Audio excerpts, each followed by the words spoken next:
The flame emperor के last video में हमने देखा था कि ज़्यावियन फर्स्ट प्लेस की फाइट कर रहा था। अब देखते हैं कहानी में आगे क्या होता है। मूगी और ज़्यावियन की पूरी ताकत टकराते ही पूरा कॉम्पिटिटिव माउंटेन रेंज जोरों से कांप उठा।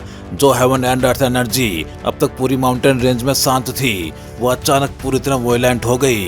पूरा कॉम्पिटिटिव माउंटेन रेंज ऐसा लग रहा था मानो एक विशाल स्टीमर बन चुका हो। चारों ओर धुआं जैसी एनर्जी उठ रही थी, लेकिन वह साधारण धुआं नहीं था। वह ज़्यावियन और मूगी की बॉडी से निकल रही भयानक पावर थी। आसमान में इस समय दो विशाल औरास चमक रहे थे, एक रेड और दूसरा ब्लू। दोनों मानो दो जलते हुए सूरज बन के पूरे कॉम्पिटिटिव माउंटेन रेंज के ऊपर लटक रहे थे।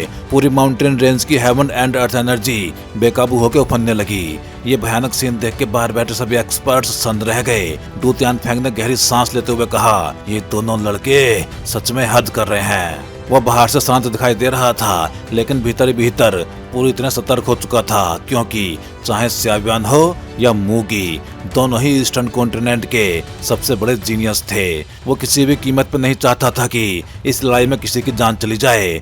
पूरा एरिना अब तक पूरी तरह शांत हो चुका था, क्योंकि हर कोई जानता था अगला अटैक ही इस कंपटीशन के चैंपियन का फैसला करेगा। फेंग यू ने बिलोरा के पीछे छिपे मूगी को देखते हुए गंभीर आवाज में कहा, ये लड़का लगता है कोई बेहद खतरनाक अटैक तैयार कर रहा है। इसकी एनर्जी फ्लक्चुएशन देख के मुझे भी बेचैनी महसूस होने लगी है। उसने सिर हिलाया। उसकी नजर में अब चाहे ज़्यावियन कितना भी पावरफुल क्यों ना हो, हार लगभग तय थी। लेकिन लियू चिंग ने तुरंत विरोध किया, जरूरी नहीं। अगर ज़्यावियन आइस फायर आइलैंड जैसी जगह से जिंदा वापस आ सकता है, तो यकीनन उसके पास अभी भी कोई हिडन ट्रम्प कार्ड होगा।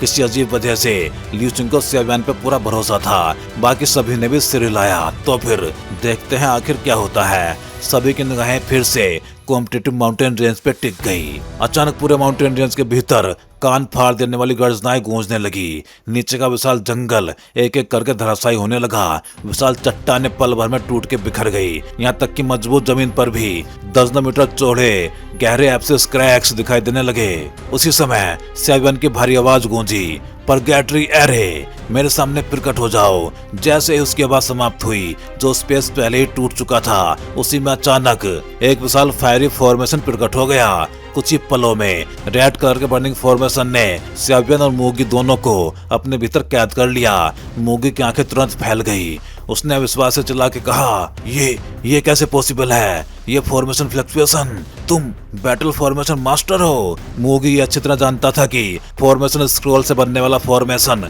और बैटल फॉर्मेशन मास्टर द्वारा बनाया गया फॉर्मेशन दो बिल्कुल अलग चीजें थी। बैटल फॉर्मेशन मास्टर के फॉर्मेशन की रियल पावर उसके कोर इंस्क्रिप्शंस पर डिपेंड करती थी। जितने अधिक कोर इंस्क्रिप्शंस, उतनी ही अधिक फॉर्मेशन की पावर।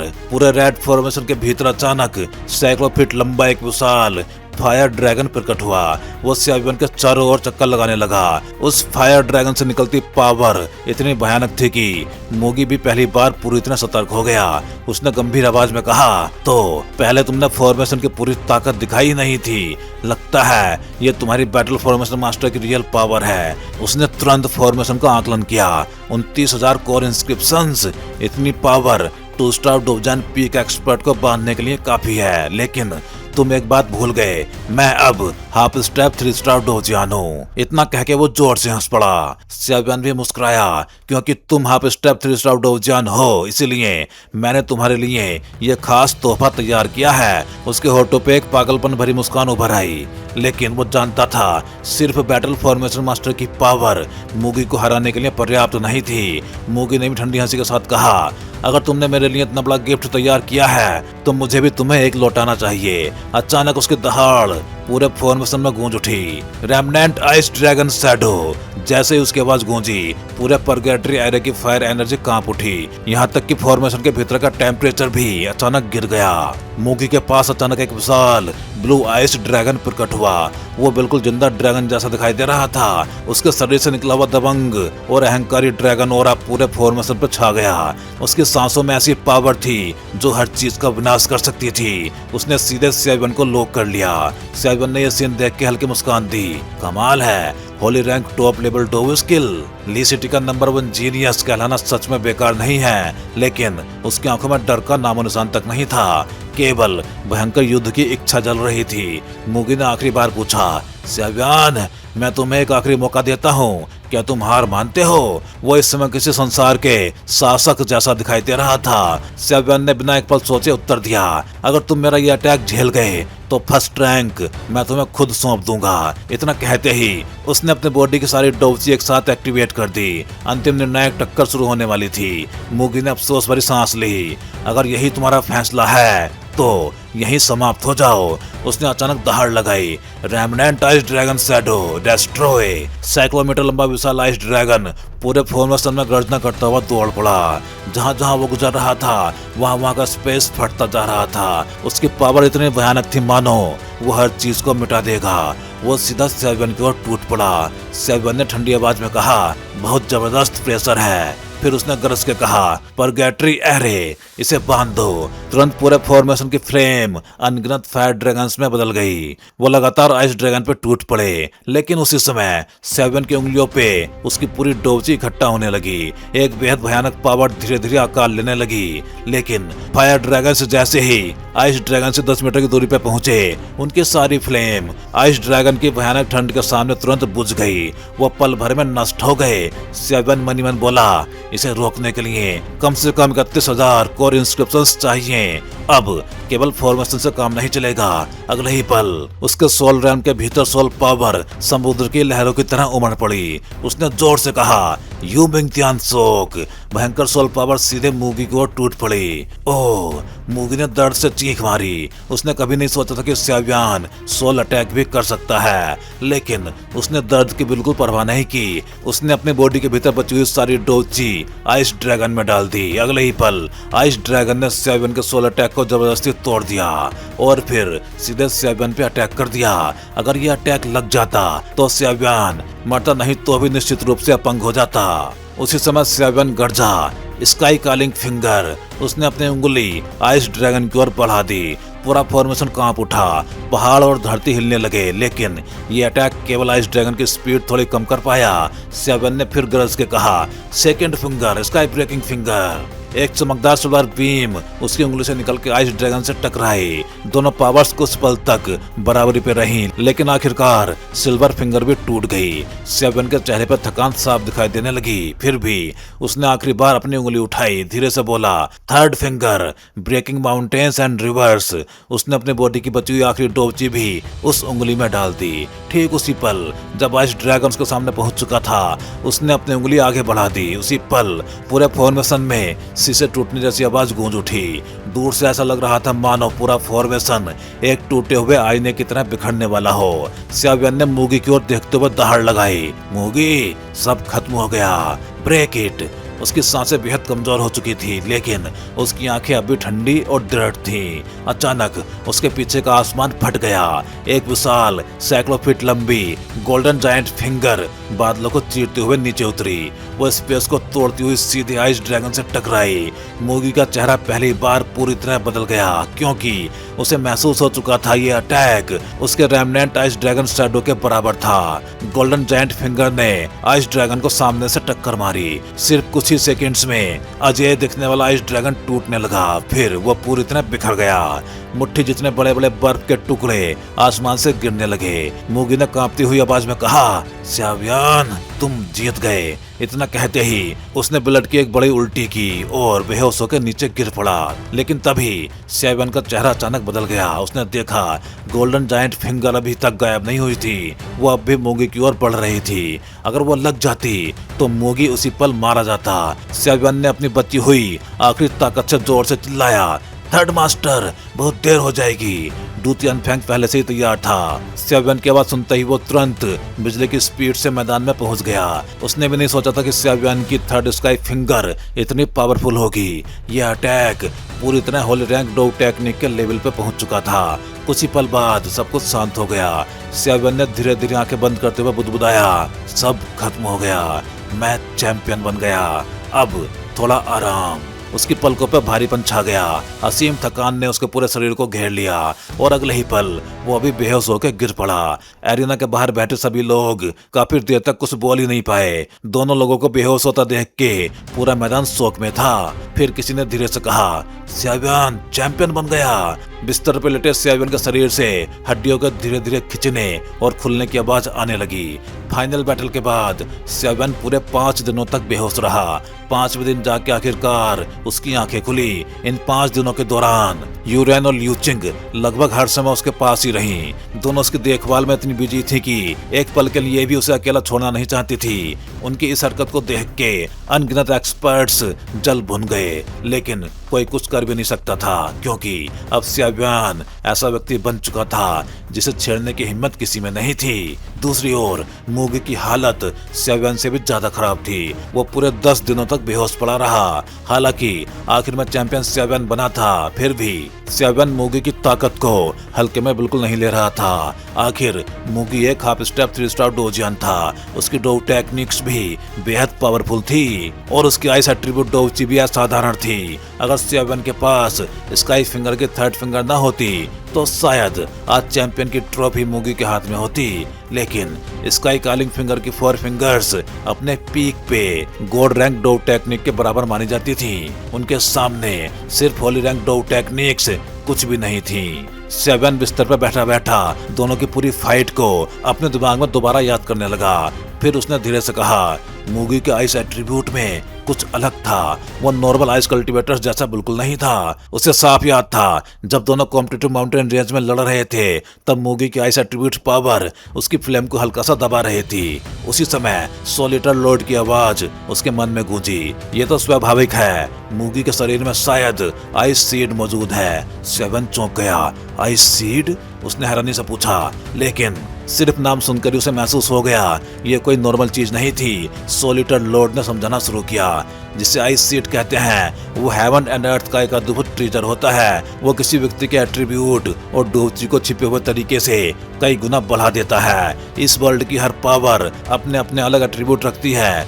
और हर एट्रीब्यूट के लिए उसका अपना हेवनली सीड मौजूद होता है, जैसे आइस सीड, थंडर सीड और भी कई। इन हेवनली सीड्स को 2 कैटेगरीज में बांटा जाता है, स्मॉल हेवनली सीड और ग्रेट हेवनली सीड। अगर किसी नॉर्मल व्यक्ति के एट्रीब्यूट पावर को 1 माना जाए तो स्मॉल हेवनली सीड उसे 2 गुना कर देता है, जबकि ग्रेट हेवनली सीड उसे 3 गुना तक बढ़ा देता है। सियावियन को तुरंत सब समझ में आ गया। उसने सिर हिलाते हुए कहा, अब समझा, इसलिए मूगी की आइस एट्रीब्यूट डोवची इतनी भयानक थी। जब मैं होली फ्लेम इस्तेमाल नहीं कर रहा था तब भी उसकी आइस पावर मुझे दबा रही थी, यहाँ तक कि वो मेरी फ्लेम को भी प्रभावित कर रही थी। सोलिटर लॉर्ड मुस्कुराया, अगर मेरा अनुमान सही है तो मूगी के पास केवल स्मॉल हेवनली सीड है, इसी वजह से उसकी आइस एट्रीब्यूट इतनी पावरफुल थी। सियावियन कुछ पल सोचता रहा, फिर अचानक उत्साहित होकर पूछ बैठा, मास्टर, अगर हेवनली सीड इतना पावरफुल है तो क्या मेरी होली फ्लेम को ग्रेट हेवनली सीड माना जा सकता है? सोलिटर लॉर्ड तुरंत हंस पड़ा। होली फ्लेम की तुलना ग्रेट हेवनली सीड से मत करो। ग्रेट हेवनली सीड केवल अपने एट्रीब्यूट को 3 गुना बढ़ाता है, लेकिन होली फ्लेम कम से कम 5 गुना या उससे भी अधिक बढ़ा सकती है। उसने आगे कहा, एक और बात कभी मत भूलना, इस दुनिया का कोई भी हेवनली सीड होली फ्लेम की बराबरी नहीं कर सकता, क्योंकि holy flame origin evil race की सबसे बड़ी दुश्मन है। पूरी दुनिया में उसकी पावर का कोई भी मुकाबला नहीं। हेवनली सीड चाहे कितने भी रेयर हो, फिर भी उनकी ताकत होली फ्लेम से बहुत ज्यादा कम है। हाँ, लेकिन चाहे होली फ्लेम हो या हेवनली सीड, दोनों ही बेहद रेयर ट्रीजर्स हैं। सियावियन के चेहरे पर तुरंत काली लकीरें खिंच गई। फिर उसने अचानक एक और सवाल पूछा, मास्टर, अगर मेरे पास पहले से होली फ्लेम है तो क्या मैं फायर एट्रीब्यूट हेवनली सीड भी हासिल कर सकता हूँ?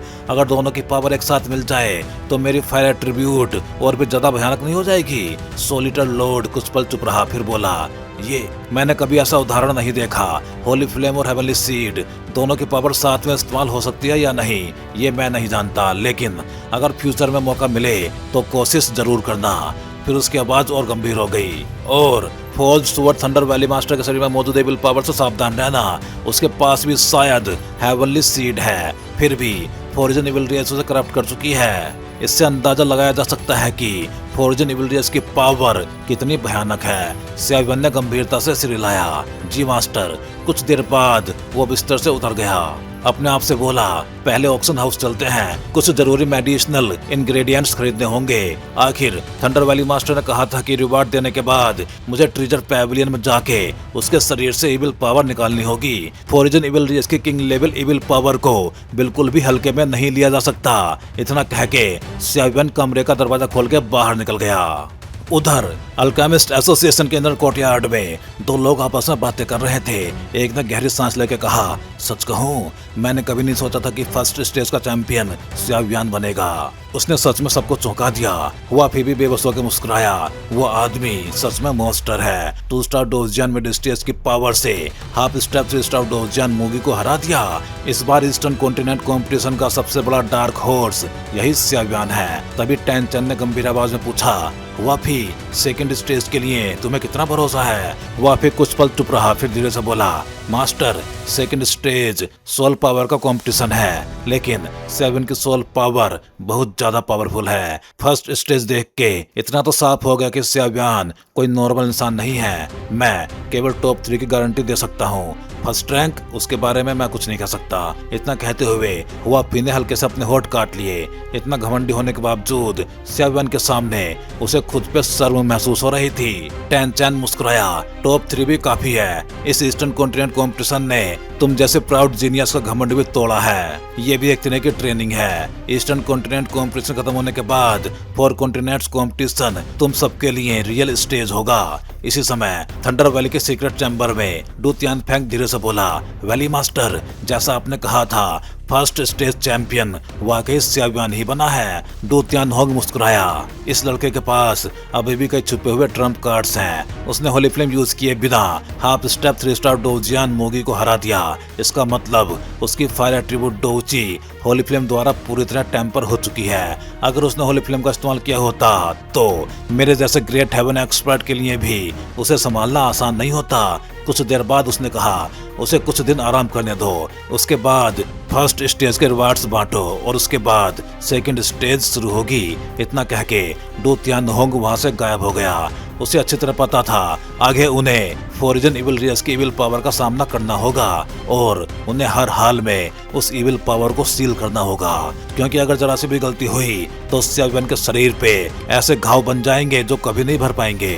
धीरे धीरे पूरे थंडर वर्ल्ड में सिर्फ एक ही नाम गूंजने लगा, स्यावियन। कुछ ही दिनों में वो पूरे थंडर वर्ल्ड का सबसे चर्चित व्यक्ति बन चुका था। उधर मूगी भी 10 दिन बाद होश में आया। उसने गहरी सांस ली और अफसोस से कहा, ओह, इस बार मैंने सच में बहुत बड़ी गलती कर दी। हाफ स्टेप 3 स्टार डोजियन में जबरदस्ती ब्रेक थ्रू करने की वजह से मेरी फाउंडेशन हिल गई। यही कारण था कि मैं कंपटीशन के दौरान स्मॉल हेवनली सीड की पूरी पावर यूज नहीं कर पाया। मुझे पहले अपनी ओरिजिन पावर को स्टेबल करना चाहिए था। यही मेरी हार की सबसे बड़ी वजह बनी। उसने अपनी मुट्ठियां कस ली। आंखों में फिर से लड़ने की इच्छा चमक उठी। अगर मुझे एक और मौका मिले और मैं स्मॉल हेवनली सीड की पूरी पावर इस्तेमाल कर सकूं तो मैं स्यावियन से दोबारा कभी नहीं हारूंगा। लेकिन चाहे वो कितना भी पछताए, सच्चाई नहीं बदल सकती थी। जैसे जैसे स्यावियन का नाम पूरे थंडर वर्ल्ड में फैलता गया, वैसे वैसे ये भी साबित हो गया ईस्टर्न कॉन्टिनेंट कॉम्पिटिशन का फर्स्ट स्टेज आधिकारिक रूप से समाप्त हो चुका था। टाइम धीरे धीरे बीतता गया और देखते ही देखते 5 दिन और गुजर गए। जब स्यावियन और मूगी पूरी तरह से आराम कर चुके, तभी थंडर वैली के अंदर फर्स्ट स्टेज रिवार्ड्स की घोषणा भी कर दी गई। इस खबर के फैलते ही लगभग सभी पार्टिसिपेंट्स की आंखों में ईर्ष्या साफ दिखाई देने लगी। आखिर फर्स्ट स्टेज के टॉप 3 पार्टिसिपेंट्स को थंडर वैली के अंदर मौजूद ट्रेजर पैविलियन में प्रवेश करने का अधिकार मिलने वाला था। कहा जाता था कि फोर्जिंग स्वॉर्ड थंडर वैली का ट्रेजर पैविलियन पूरे ईस्टर्न कॉन्टिनेंट के अनगिनत हेवनली ट्रेजर्स का खजाना था। यहाँ ऐसी ऐसी रेयर वस्तुएं मौजूद थीं जिनके लिए असंख्य पावरफुल एक्सपर्ट्स वर्षों तक तरसते रहते थे। दरवाजे पे हल्की दस्तक सुनाई दी। स्यावियन, अंदर हो। ये परिचित और मधुर आवाज सुनते ही स्यावियन बिस्तर से उठा। उसके चेहरे पे हल्की हैरानी थी। जैसे ही उसने दरवाजा खोला, सामने खड़े लोगों को देख के वो अनायास बोल पड़ा। दरवाजे के बाहर मूगी, जोमी और डूचिफी खड़े थे। हालांकि इस समय मूगी की नजर स्यावियन पे पहले की तरह नहीं थी। उसके चेहरे पे एक अजीब सी ठंडक और दूरी साफ दिखाई दे रही थी। डूचिफी ने बिना टाइम बर्बाद किए कहा, इस बार मैं तुम्हें ट्रेजर पैविलियन लेके जाने आई हूँ। वैली मास्टर काफी देर से इंतजार कर रहे हैं। सेवन ने हल्की मुस्कान के साथ सिर हिलाया। चलो। वो बिना किसी हिचकिचाहट के तीनों के साथ चल पड़ा। कुछ देर बाद वो लोग थंडर वैली के एक बेहद सुनसान स्थान पे पहुंचे। तभी डूचिपी ने अपनी हथेली पलटी और उसके हाथ में एक बेहद सुंदर स्क्रॉल प्रकट हुआ। उस स्क्रॉल से अत्यंत पावरफुल स्पेस पावर निकल रही थी। इसे देखते ही जोमू की आंखें चमक उठी। डायरेक्शनल स्पेस स्क्रॉल, वो तुरंत पहचान गया। स्पेस स्क्रॉल भी कई प्रकार के होते हैं, लेकिन डायरेक्शनल स्पेस स्क्रॉल सबसे रेयर माना जाता है। इसमें पहले से किसी निश्चित स्थान की स्पेशल कोऑर्डिनेट्स दर्ज होती हैं और फिर उस स्थान तक सीधे स्पेस पासेस खोला जा सकता है। डूचिपी ने स्क्रॉल खोल दिया। पल भर में पूरा स्क्रॉल मुड़ने लगा और उसके सामने एक विशाल स्पेस क्रैक प्रकट हो गया।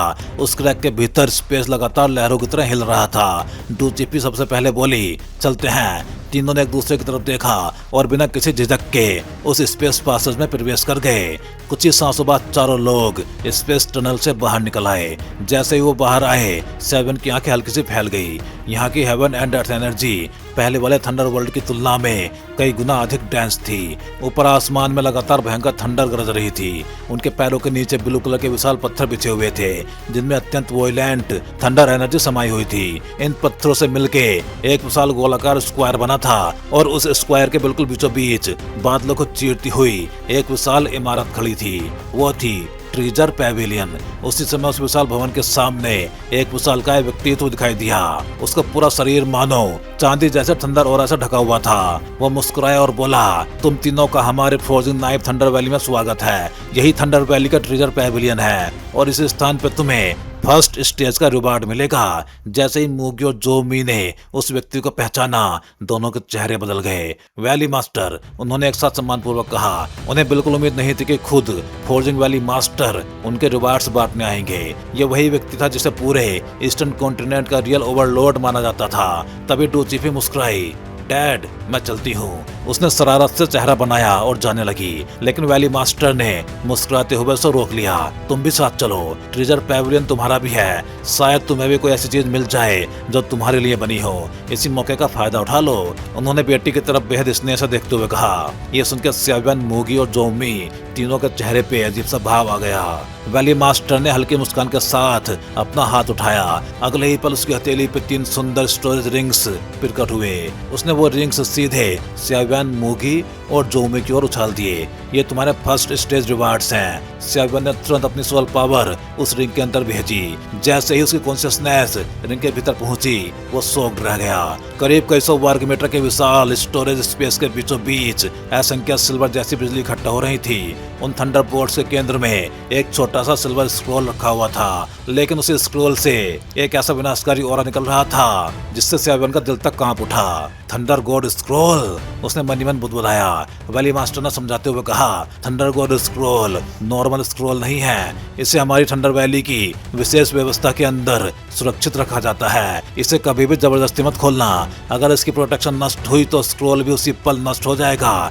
जब भी इसका उपयोग करना हो, केवल अपनी सोल पावर या डोची इस रिंग में भेज देना। उसके बाद थंडर गॉड स्क्रॉल अपनी पूरी पावर के साथ एक्टिवेट हो जाएगा। सेवन ने दोबारा सावधानी से जांच की। जब उसे पूरी तरह यकीन हो गया कि सचमुच रियल थंडर गॉड स्क्रॉल है, तब उसके चेहरे पर संतुष्टि भरी मुस्कान आ गई। अब उसके पास एक बेहद powerful life saving Trump card था। फ्यूचर में अगर उसका सामना किसी 4 स्टार डोजियन से भी हो जाए तो कम से कम उसके पास अपनी जान बचाने का एक मौका जरूर होगा। हालांकि ये केवल 1 टाइम यूज स्क्रॉल था, लेकिन फिर भी इसकी कीमत अनमोल थी। वैली मास्टर ने तीनों की तरफ देखते हुए पूछा, कोई सवाल? तीनों ने एक साथ सिर झुकाया। Thank you valley master. Valley master हल्के से मुस्कुराया। अब रिवार्ड्स तो मिल चुके हैं, लेकिन एक और बात है। असल नियमों के अनुसार फर्स्ट स्टेज विनर्स को ट्रेजर पैविलियन में प्रवेश नहीं मिलता, लेकिन इस बार तुम तीनों ईस्टर्न कॉन्टिनेंट के सबसे टैलेंटेड युवाओं में से हो। आने वाले 4 कॉन्टिनेंट कॉम्पिटिशन को देखते हुए मैंने रूल्स में स्पेशल छूट दी है, इसलिए तुम तीनों ट्रेजर पैविलियन के अंदर प्रवेश कर सकते हो। उसने आगे कहा, ट्रेजर पैविलियन के अंदर मार्शल स्किल्स, पिल फॉर्मूला स्क्रॉल्स, एंशिएंट ट्रेजर्स और अनगिनत रेयर वस्तुएं मौजूद हैं, लेकिन तुम्हें क्या मिलेगा यह पूरी तरह तुम्हारे फॉर्चून पर डिपेंड करेगा। फिर उसका चेहरा गंभीर हो गया। एक बात हमेशा याद रखना, जितना कीमती ट्रेजर होगा उतनी ही पावरफुल उसकी सील होगी। अगर सील तोड़ने की क्षमता नहीं है तो जबरदस्ती उसे लेने की कोशिश बिल्कुल मत करना।